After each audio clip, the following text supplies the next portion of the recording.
Hello, and welcome to the Family Histories podcast, the show for those of us sat quietly in libraries, archives, and spare rooms all around the world, tirelessly piecing together our collective social and family history. My name is Andrew Martin, I'm a family historian, and I'll be your host. In this episode, The Glassworker, we'll be hearing about a woman from Finland who worked hard in a glass factory and found support in a convent. And we're looking for a 19th century customs official in Denmark who might just unlock a rumoured paternity. So, put down that old census return, grab a cuppa, and let's meet our guest.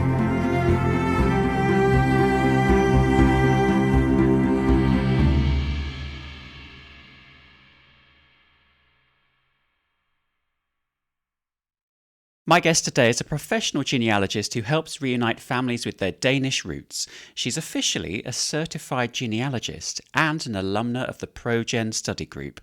And she also has an eye for deciphering wild old handwriting. So before she goes looking for illegible scribbles in the margin of this introduction, I think it's time to welcome my guest, Lene Kottal. Hello, Lene. Welcome to the Family Histories podcast. Hello. Thank you for having me. You're very welcome. Welcome to the podcast. Now, we always like to start with the same question, which is, how did you first get interested in researching family history? So this was when I was 17 that I started researching, but I had always had an interest in listening to my grandmother tell about her childhood and her youth during World War II. Yep. So the interest was definitely already there. But when I was 17, we finally convinced my mother to get internet access at home. Yeah. So I wanted, at that time, you set up an email and then you could put it in a directory. So I set up an email at Yahoo, and then I wanted to see that it came up correctly. So I searched for my name, but I only searched for my surname because I thought this is an uncommon surname. So I searched for the surname, and there was this long list of names. And I just had to know who they were. They were Americans, Germans, Czechs, Danes. I had to find out. And that's how it started. Did you go and just email them all and say, hey, how are you? Who are you? No, I didn't. No, but I still have the list because I printed it. So I kind of started a one-name research without really knowing what that was at the time, right? So I printed everything I found about anyone named Kottal. And I still have those papers. Wow. But I did get in touch with some of them. Yeah, I did. So how did you kind of progress from having a printout of email addresses and sending a few emails to kind of getting properly into your research? So actually, I had more luck getting in touch with people via regular mail. Even though they had obviously set up their email in that directory, I didn't get many responses via email. So I found some addresses and then contacted some people in Germany and Czechia to get in touch with them. So it was more via regular mail that I actually had any luck. Yeah, I think for me, kind of researching early, let's say late 90s when I started off, I was finding kind of telephone directories, and that would obviously give the phone number and the name or some initials and a surname, and I would then get the address as well from that too, and I would write. And I took the approach of sending them a copy of the family tree and saying, basically, do you recognize any of these people? And some people would send it back and say, no, don't recognize anyone at all. But then some people would send it back with a whole load of A, corrections, which was perfect, and B, additions, which was even better. So was that the kind of thing that you were sending to those people through the post? Yes, I did. I did not have much in terms of a family tree when I first started, but eventually I got in touch with a relative who could provide a bit more information, so I had more to include. But this was also at a time where things weren't digitized, records were not digitized, they were not indexed. So researching Czech records where my great-grandfather came from was just not an option at that time. Yeah. So yeah, I didn't have a lot of information. It was just trying for luck on the name. It's worth a gamble. Did you have many photographs or family documents within your family that you could use to kind of help you research as well? Not from that side of my family. Ah. Because my great-grandparents had 8 children, the records and the photos were scattered because everything was divided among these children. And we didn't have much contact with that side of the family. My parents divorced, and that's my father's family, so I wasn't really in touch with them. Yeah, sure. So no, I only recently got some photos from my uncles, so that's a new adventure for me. Nice. So what was perhaps your maternal family's attitude towards you researching family history? So my mother's mother, she was my favorite grandparent. And I really loved hearing her tell about her childhood and her youth when she moved from a small rural town to Odense. And it was just her and I just sitting there, and she loved telling, I loved listening. I wish I had recorded everything, but I mean, I was a child, you don't, right? Yeah, no. But she left behind a lot of photos. So we have many photos from that side of the family. So that's really a treasure. Yeah. Lovely. It is. We also have a lot of other documents from her side of the family. She kept electric bills. And okay. Yeah. She was she was kind of a hoarder when it came to paperwork. And we love that as family historians, right? Exactly. We love a bit of paperwork. We love a bit of kind of, here's a place, here's a date, here's a person. We like that kind of stuff. You can pinpoint exactly where they are. But I guess there's kept a few electricity bills, and there's kept a lot of electricity bills that might, in their bulk, might not be so interesting. Yeah, I agree. What kind of challenges are there with researching families in Denmark? I think most would say the challenges arise before 1845. So the 1845 census is the first one to record the birthplace. Okay. And before that, we really see the challenges of the use of patronymic surnames. Ah, okay. So, this is unique to Scandinavia, I think, and means that if your father's first name was Hans, your surname would be Hansen. Yeah. Or for daughters, Hans datter. So Hans's daughter, Hans's son. So this is really challenging because some would just research for the name Peterson if they were named Peterson and not consider that the father's surname would be different. So it's a different line of thought that you have to have when researching Danish ancestors pre-1845. Wow. In my head, that sounds like it would be quite difficult to jump from one generation to the next. Yeah. You need to know what the surname is to guess the parent. So you only know the given name of the father, but not his surname. It could be the same as yours because his father might have been Hans too, but you don't know the surname. It's just another way of doing it. I mean, the indexes here, if you have handwritten indexes to records, which we have a lot of, the indexes are sorted by given name and not surname because of this fact that we use patronymics. So it's just a different line of thought, really. Ah, I see. So if I saw in a UK record, let's say in a census, let's say a 19th century census, if I saw one of my ancestors were written as simply from Denmark as their origin, how would I do anything with that piece of information? What would be the best thing for me to do? It would actually be to go on Ancestry, because they have an index of Danish church records. And church records are our birth, marriage, and death records. Denmark does not have civil registration. Oh, okay. That is done by the church, even today. So you would go to the church records, and Ancestry has indexed all of them. Of course, there are mistakes, but they have indexed all of them from 1814 until 1924. So 100 years ago. So you can search there. You have to be a bit creative with the spelling. But so that's a good place to start. And the best part is, because in Denmark, the archives are public and they cannot charge us for going to the archives. Ancestry had to agree that they cannot charge anyone for accessing this index and the images behind that. So both the index and the images are available for free at Ancestry to anyone. Well, thank you, Denmark, for that. That was a good little clause to put in there. Yeah, it is. Of course, then they also have images of censuses that they made themselves without an agreement with the archives, and they are behind the paywall, but at least you get something to get you started. Yeah, that's good. Now, as a Brit, my DNA test results nearly always give me one of those DNA mapped ethnicity estimate results kind of things, which claims that part of me is genetically from Denmark. And actually, as we're recording this, Ancestry, which we were just talking about, has only just updated their results. And, I'm still partly Denmark, probably about 8% or something like that. So do you find, as a professional genealogist, that people are coming to you to say, is this correct? How has this happened? Can you find my ancestors? Yes, definitely.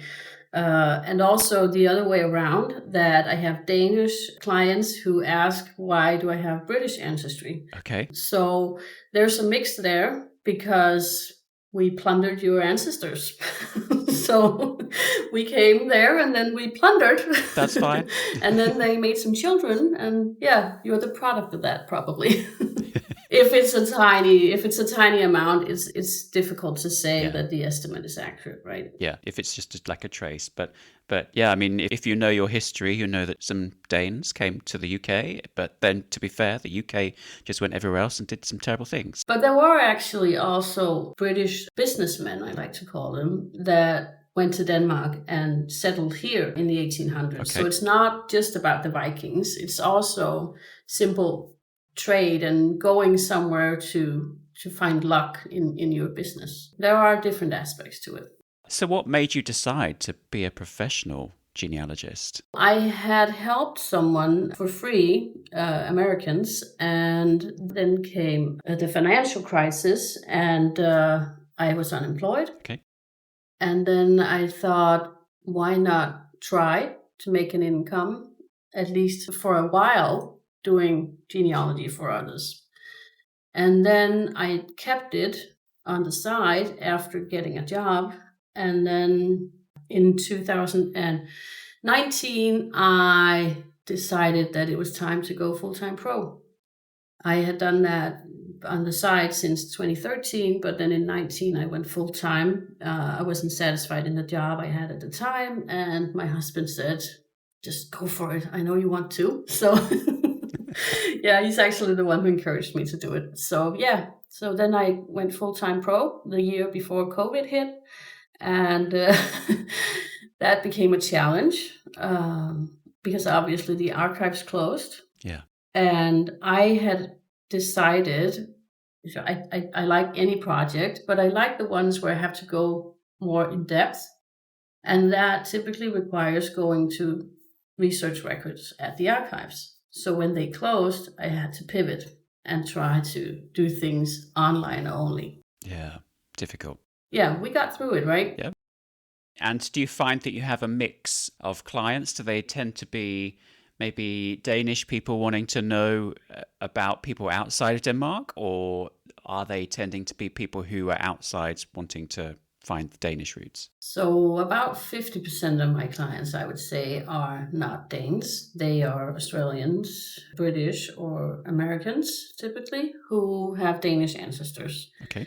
And they are at a brick wall for them where they can't figure out the town their ancestor came from. And then I can help them with that. Or they have reached the point where the Danish research is simply too difficult for them because they don't read Danish. So that's where I come in. And they are often after finding lots of ancestors, but also digging deep to know their Danish roots. Whereas the Danes, they are typically brick wall projects. Most of my projects for Danes are brick wall projects where they have researched their family themselves, but they are at a point where they can't find more. So, for instance, right now I have someone who reached 1535 with his family, and he wants me to help him get further. So they are brick walls. Yeah, I don't know where I would go with a 1535 piece of research. I'd be just worried. I'd probably hire someone. It's tough. Yeah. So is there anything that you would like to see improve within our genealogy community or industry? I actually think the genealogy community is brilliant because people share. Most people like to share. We know there are some that don't, but most people like to share. Most people like to help each other. Yeah. So I think there's nothing about the community as such that I'd like to see change, but I'd like to see some more specific standards for privacy. Okay. So we all have to respect privacy of the living, but there aren't any specifics on how do we do this. And even, at least the archives in Denmark are partly in doubt about where to draw the line at what we can see and what we can't see. Laws have not been updated. And so everyone has to find their place in that. We can share everything now. And so should we allow people to see something that previously I would not put that online, but today many people put everything online. So we have to be more mindful of what we tell people, what we allow people to see. Yeah, because of course those records were never written to be published. Exactly. Yeah, so the privacy would be an issue. Yeah. And I know that there are some countries like, say, New Zealand that have very tight privacy laws around the archives and records and who can access them.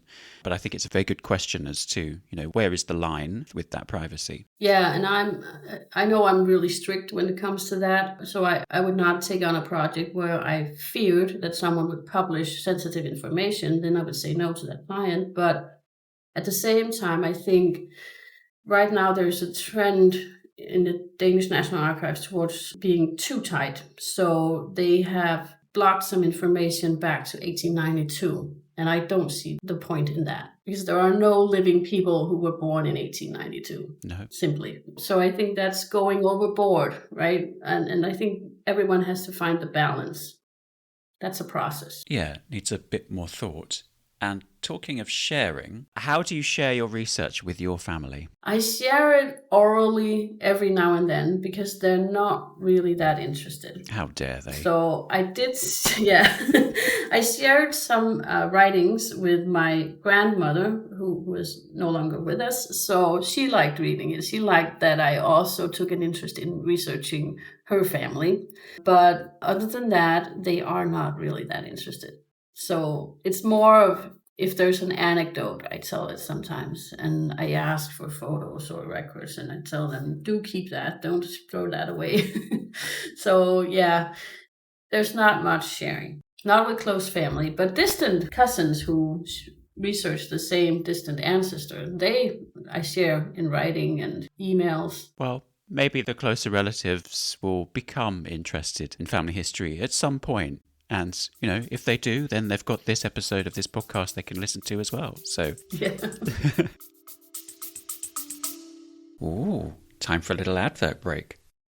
If you are interested in learning more about family history research, why not take an online course? Pharos Tutors offers short online courses on a variety of family and local history topics.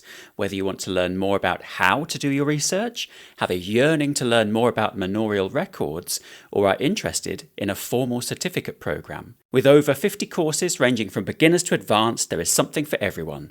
Why not take a look at the course list today and plan something for the new year? Visit www.pharostutors.com.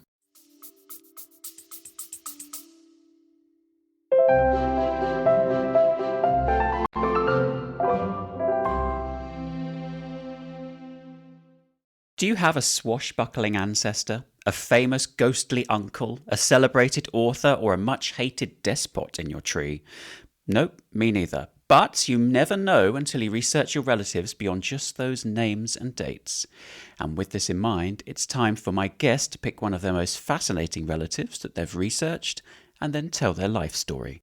So Lene, who are you going to introduce us to? I am going to introduce you to my great-grandmother, Anna Maria Söderlund. Okay. She was actually not Danish, so we're going to go outside Denmark to talk a bit about her. Okay, yeah. She wasn't nobility or royalty or any of that, actually from an ordinary worker family, but she is inspiring because she is always smiling in the few photos I have of her, but I think she had a hard life.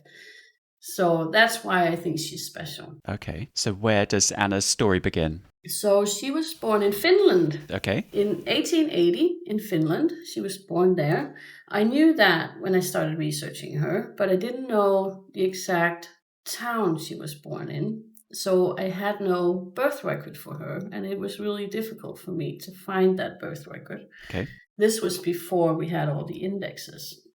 I visited my grandfather's, her son's sister-in-law. She had kept a lot of personal papers, including my great-grandfather's birth record from Bohemia and Anna Maria's confirmation record from Denmark, because at that time she was in Denmark, but there was no birth record.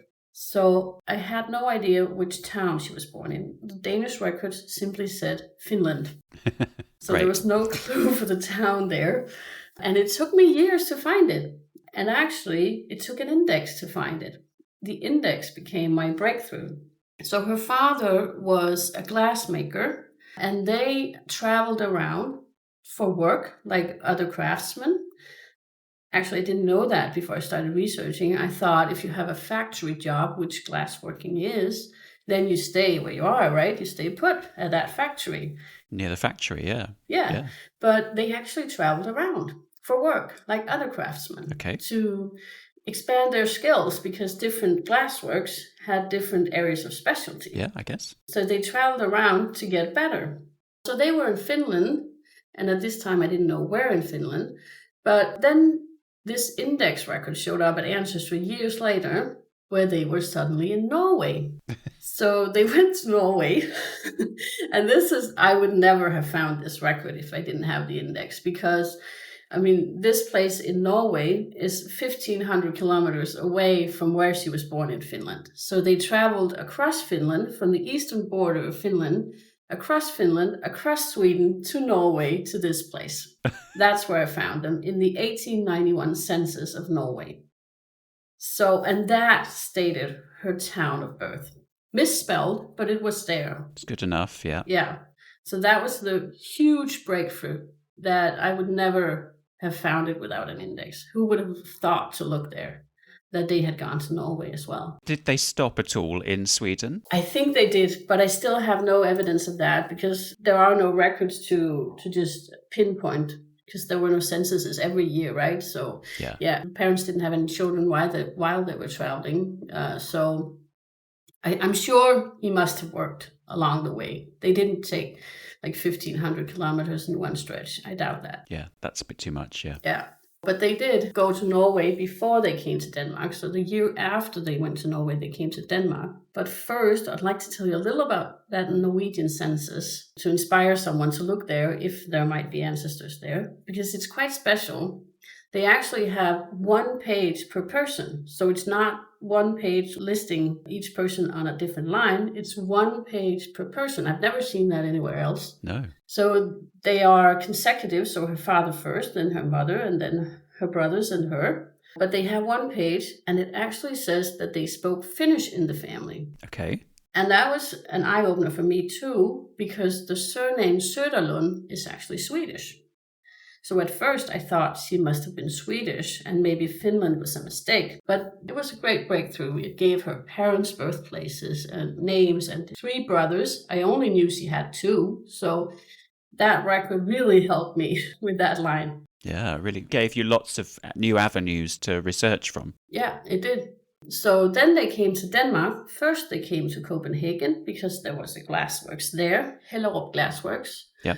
But they didn't stay there long. Then they came to Odense, which is where I live, and settled here. And here she was confirmed, and that's the record that we have in the family, the original confirmation record. And that's at age 14. After confirmation, school ended, and then she would go to work. And she actually worked at the glassworks too. We don't know exactly what she did, but from records we can see that other women were sorting glass and packaging. They would not be making the glass. They would not be glass blowers. Okay. Her brothers were, but she wasn't. She was a girl, right? So there was a distinction there. Yeah. Yeah, there was definitely. So eventually she met my great-grandfather, who was also a glass worker. So the Glassworker, it was actually a community around the factory. So the factory had built apartments for the workers. So they lived there. There was shopping and schools. And so everything was in that community. Yep. So it was very common to meet someone from that neighborhood and become more than friends, which they did. And they did so before they were married, which was not so good at that time. Okay. Not so good at that time. But they did get married. But it took almost a year before they got married, after the first child was born. I recently found out why that was. I suspected it might have to do with his being Catholic and she was a Protestant. I see. Okay, yeah. Yeah. And recently I spoke to a Catholic and they said it could take a year for her to convert.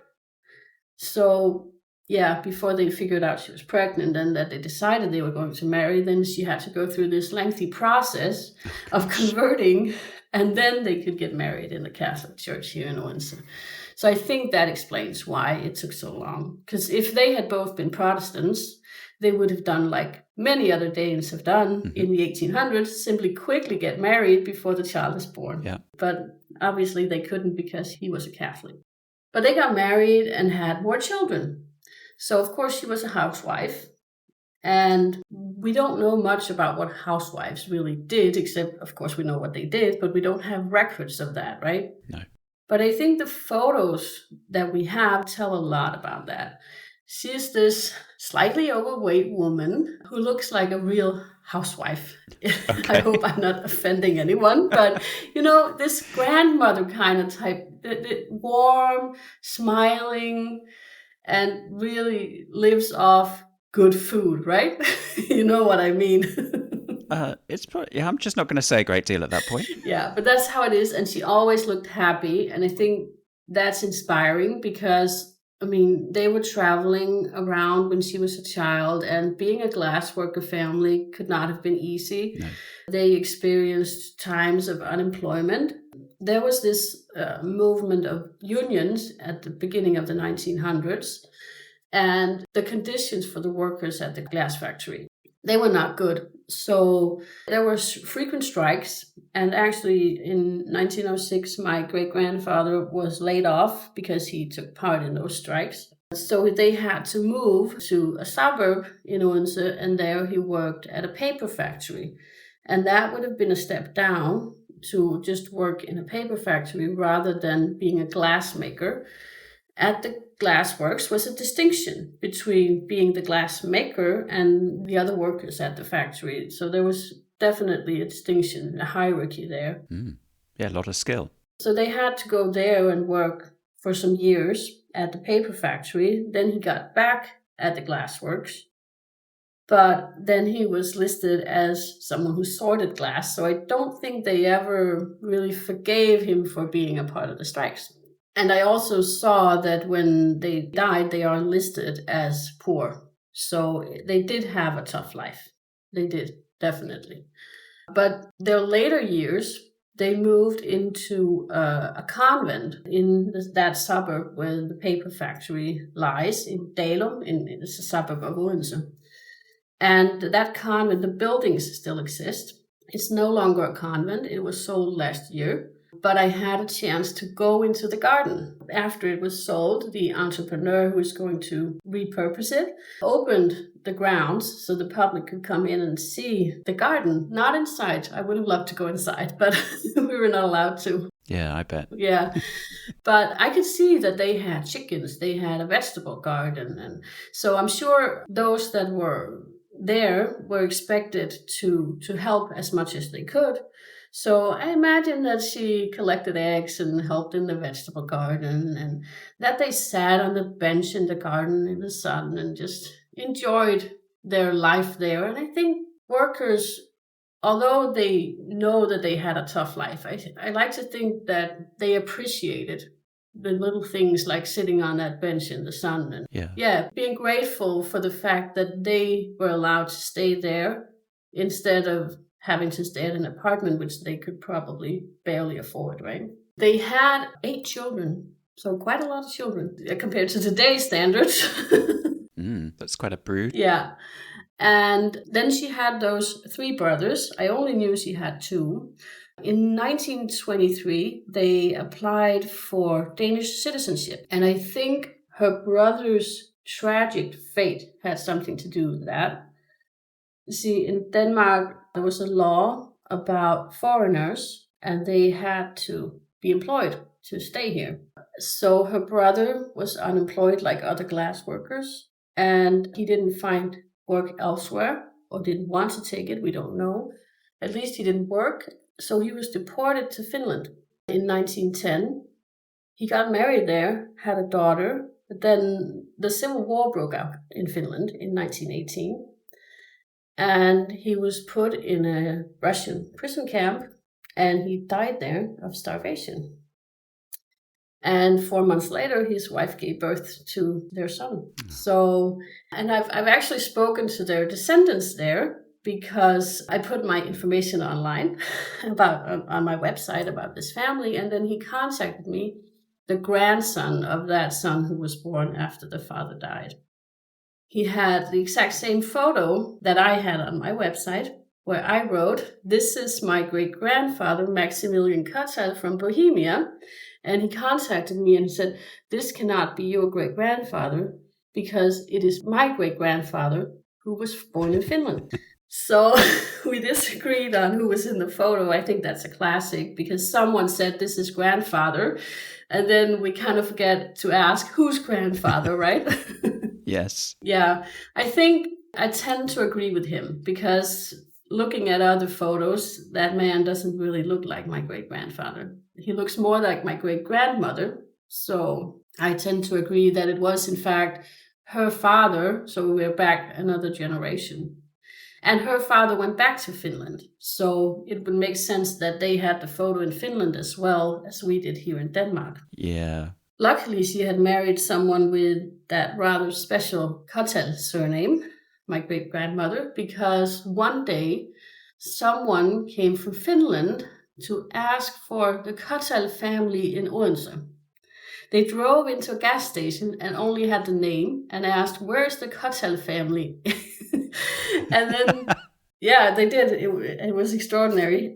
I love that. Yeah, I like that. I like that kind of just idea of like, well, let's just ask someone. Yeah, that is a very simple and great idea. Yeah, it is. And that's how my grandfather, their son, got in touch with distant cousins in Finland, because they simply came and asked for the Kottal family in Odense and found them.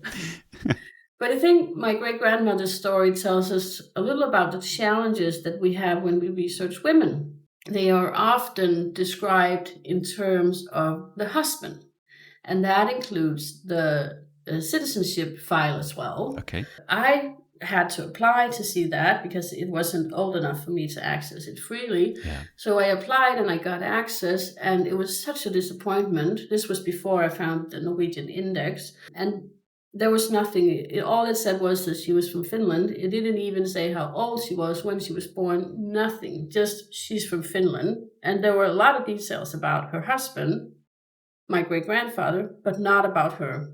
He was the one that was important. Not even the children's names were listed, which surprises me today, right?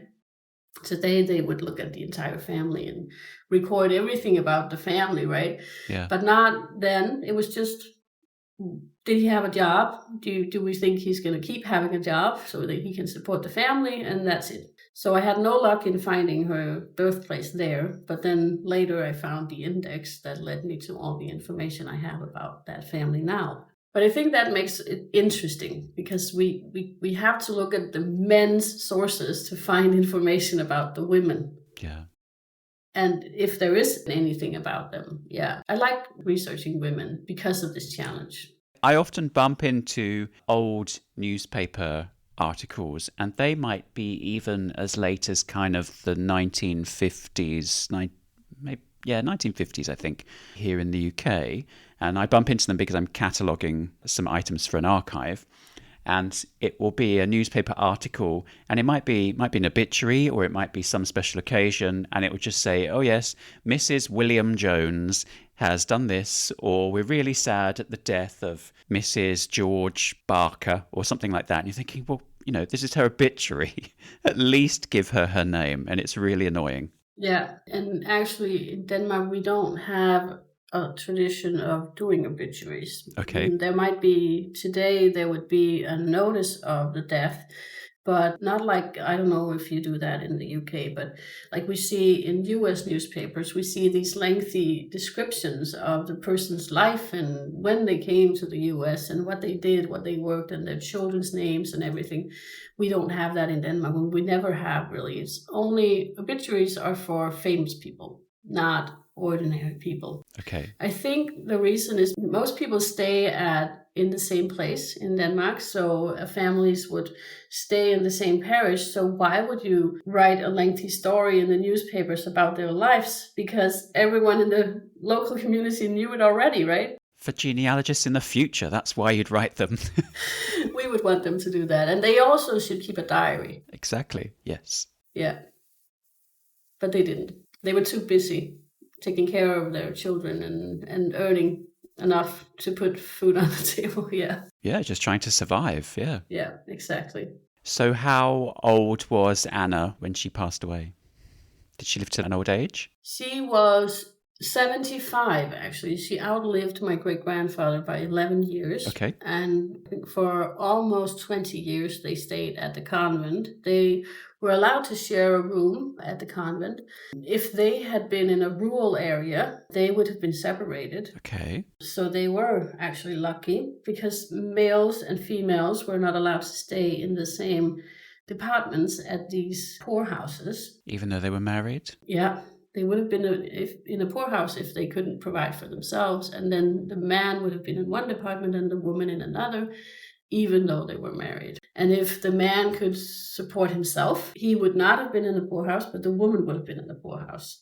And then they would also not live together. So I think they were really lucky that they had the opportunity of going to this convent. I don't know if his Catholic affiliation had anything to do with it. I think it was a public nursing home, but run by the nuns, right? But maybe he was lucky to get a spot there because of his being Catholic. Well, I guess either way, it kept a roof over their heads, so... It did. And I think they were lucky to be able to live together in that room.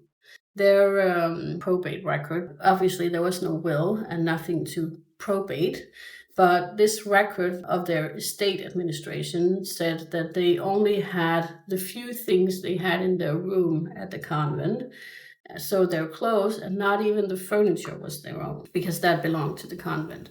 So they really didn't have anything. I like to think that they enjoyed being there. Yeah, if they can at least, I guess, meet in the garden and... Mm-hmm. And enjoy that, then, they've got somewhere to stay, they've got somewhere to sleep, to be fed, and they aren't completely separated in a way, I guess. I think they were a lot better off than some of the other families I've researched. You were talking near the beginning here where you've got lots of photographs of her smiling. How many pictures have you got of her? So lots for that side of the family. That's about 10, 15 photos. Okay. Where some of them are set up like the couple are in the middle and the children are standing behind them and around them, this typical setup. And I think she's twice his size. So she's twice my great-grandfather's size. He was a tiny man. And that's why I also thought that photo was probably not him, because the man in that photo was also a bit sturdy and So, and she's sitting there smiling, and then they have the children. Some of them look a lot like him and some of them look a lot like her. So it's a nice photo to have. I really like that one. And then we have some where she's in front of their house that they later had. They actually managed to have a house at one point, but they didn't have it for long. Then they rented out. It was a house in 2 stories, and they rented out the ground floor and lived on the upper floor themselves. That was typical of working families at the time. So they kind of got an income that way to help with paying the mortgage, but they didn't have that long, only for a few years, and then they moved to the convent. I don't know what happened to the money from that house. Probably wasn't a really good idea to buy it anyways. We don't know. At least they didn't gain a lot of money from that. I think it shows a lot about what these families did, that they worked hard and tried to make a better life for their children. And then sometimes it worked out, and sometimes they didn't really profit from buying a house, or it wasn't a good investment. No. Well, thank you so much for sharing the story of Anna. But I think it's now time for you to face the brick wall.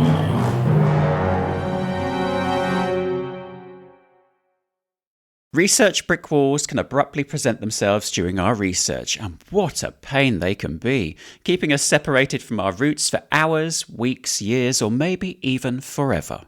But sometimes all it takes to break through is a fresh set of eyes and ears, and that's where you, dear listeners, come in. Can you help my guests solve their brick wall? Okay, Lene, how can we help? So I am looking for proof of my great-great-grandfather's father. So it's a while ago.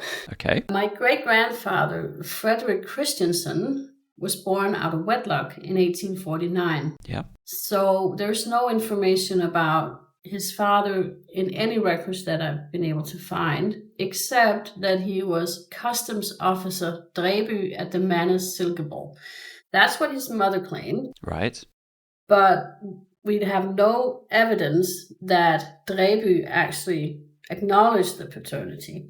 So in Denmark, it was customary to do a paternity suit, or actually a child support suit. Paternity wasn't important. The child support was important. Yep. So who could be the father had to pay, right? So obviously, I looked for a child support suit, and there isn't any. All I have is from the birth record, where it says that the mother claims that he was the father. So we have no evidence whatsoever that he was actually the father. It's my middle name, but that doesn't really count as evidence, does it? No. Just because someone decided to use it later, it skipped a generation. He was always known as Frederik Dræby, the son, but we don't know for sure that this man was his father. We have no documentary evidence. Okay. I tried to find employee records from the manor where he was a customs officer, this Frederik Dræby, who was allegedly the father, but there are no employee records. And I looked at several account books where he was as a customs officer to see if I could place him in the rural parish where the mother lived, so that I could see that they had opportunity to meet. Mm-hmm. So I researched their family members, I researched their associates to see, is there any proof of a connection? And I haven't found any. So I recently, a few years ago, I turned to DNA. Because I thought, okay, it's a few generations, but it should still leave a trace, right? Yeah. And I think DNA will be the key to this. But I still have no matches to that family. He eventually got married, the alleged father, and had children with his wife. I have traced their descendants, many of them, but I still have no matches on that side. So I think it would be down to luck of getting a match, or maybe someone could point me to private letters or anything that could tell that he is really the father, or that someone else is the father. It's challenging when we don't have a record. We tend to like to have a record, right? Something in writing. Yes, yeah. But then obviously we could do with DNA, but I still don't have any matches on that side at all. So, yeah, I don't know. He could have been an easy target, the alleged father, because he had 4 children that he had acknowledged having out of wedlock. So, okay. So he's got form. Yeah. So maybe he had 4 others out of wedlock. So maybe he was just an easy target. I don't know. He had a total of 8 children with his wife. They have many descendants. So I think it's strange that I have no matches to any of them. Yeah, that's, out of 8 children, there must be some modern day descendants who might be sitting there going, oh, thanks for this gift. I'll just dribble into this tube and, send off their DNA and have it tested. how long have you been kind of watching these DNA matches?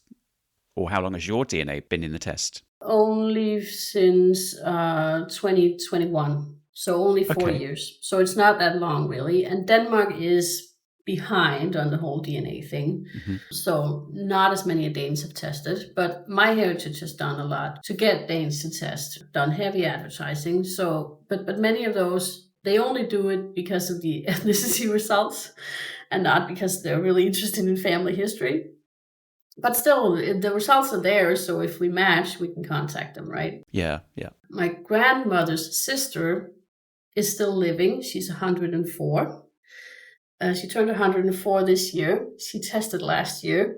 She's such a cool lady. She tested at 103 years old. She's so cool. And even her DNA does not match any of those Dræby descendants. So I'm kind of thinking the chances are slim.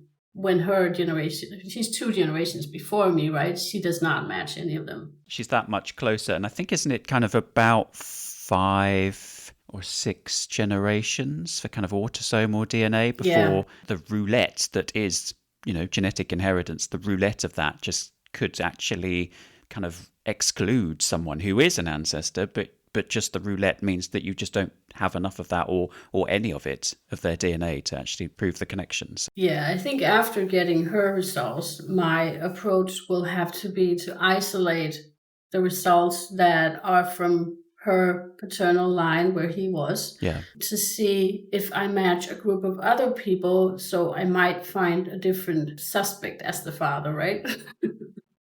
Because if there are no Dræby descendants, I think that someone else could perhaps be the father.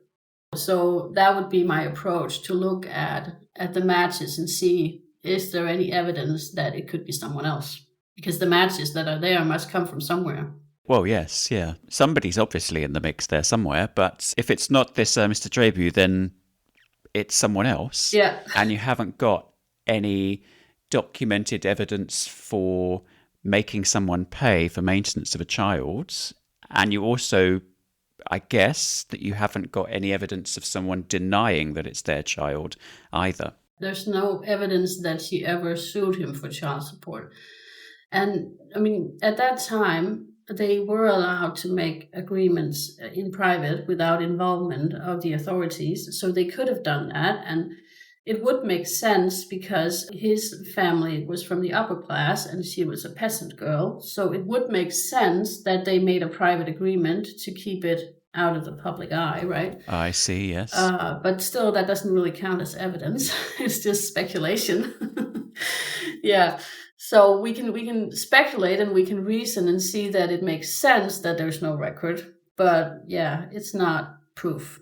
Where have you tested with your DNA to try and think of where people might get a match with you? I tested with family tree DNA and uploaded to My Heritage. I have planned on testing with Ancestry as well. Okay, yeah. But that's because of my Kottal ancestors and not this particular problem.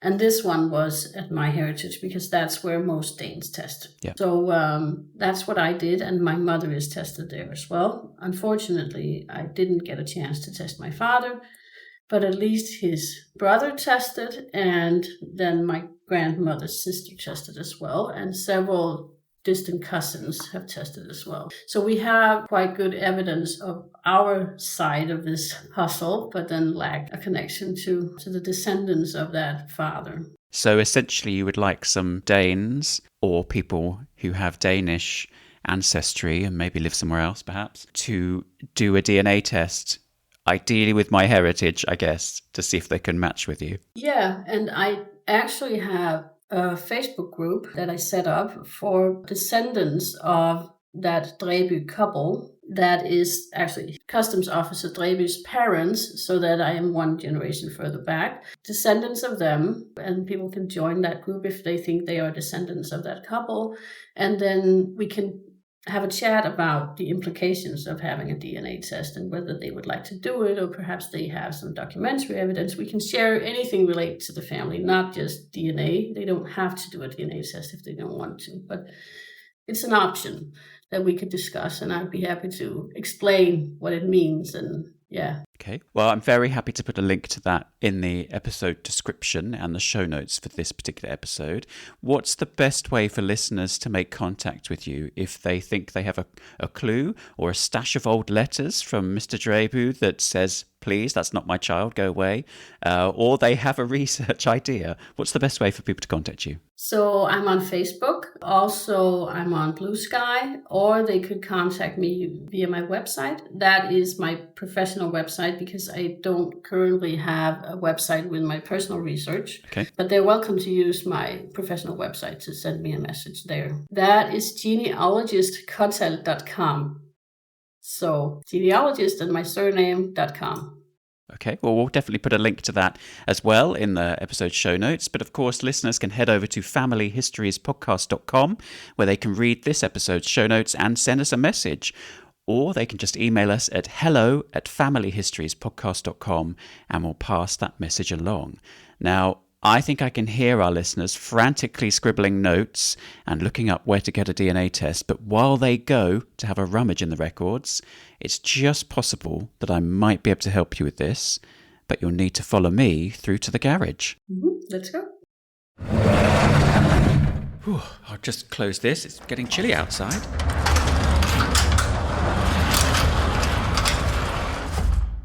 What's all this? This is my secret time machine. Don't be silly. What is it really? No, it really is a secret time machine. Oh, It's a highly calibrated piece of temporal equipment. Quite handy, really. I can imagine. But you don't need to imagine, because I thought you might like a little return trip back in time to help solve that brick wall of yours. You know, as it happens. That would be great. Oh, snow? What's happening? Oh, of course. I wondered whether he'd show up. It's about the right time of year. Don't worry, it's an old friend of mine. Couldn't he just use the door? No, he's a bit of an attention seeker, really.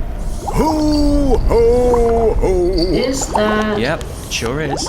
Although, he is looking like he's either finally got that gym membership or it's earlier in his timeline. Ho, ho, ho. Merry Christmas. Hello there, my old friend, and a very Merry Christmas. I am the Santa. Oh, yes, you are, old fella. The Santa indeed. Although looking a bit... Hello? Greetings, human person. Has your behavior been appropriate this calendar year? A bit weird, but what can we do for you, Santa? Or is this just another social visit? Social visit. Hit like and subscribe. What? Have you started early on the sherry? Andrew, look at his fingers. Fingers? Oh, is that 7? No, 8 on each hand. That's strange. I am present to wish you a Mariah Carey. A Mariah Carey? Are you sure? Ho, ho, ho. Do you know, I don't think this is Santa. He sounds like some kind of, I don't know, cheap, dodgy AI replacement. Santa's a robot? Maybe, but let me try something. Hey, Santa, I'm surprised to see you. Ho, ho, ho. But I'm confused. Are you the Santa? Correct. Ho, ho, ho. Right, so the Santa is you, and you're here right now. Correct. Ho, ho, ho. Okay, well, that's odd, because by my watch, you're also at the Santa's Grotto and Face Painting event right now at my local garden centre. Correct. Ho, ho, ho. Well then, how can you be the Santa and be here right now and yet be there at the same time? What are you doing? It's okay, I think we're almost done. Ho, ho, ho. Well, are you the Santa or not? As there can't be two of you, can there? Ho, ho, ho. He, he. Die. What? Die. What did he just say? Die. That. When I say run, run. Die. Run!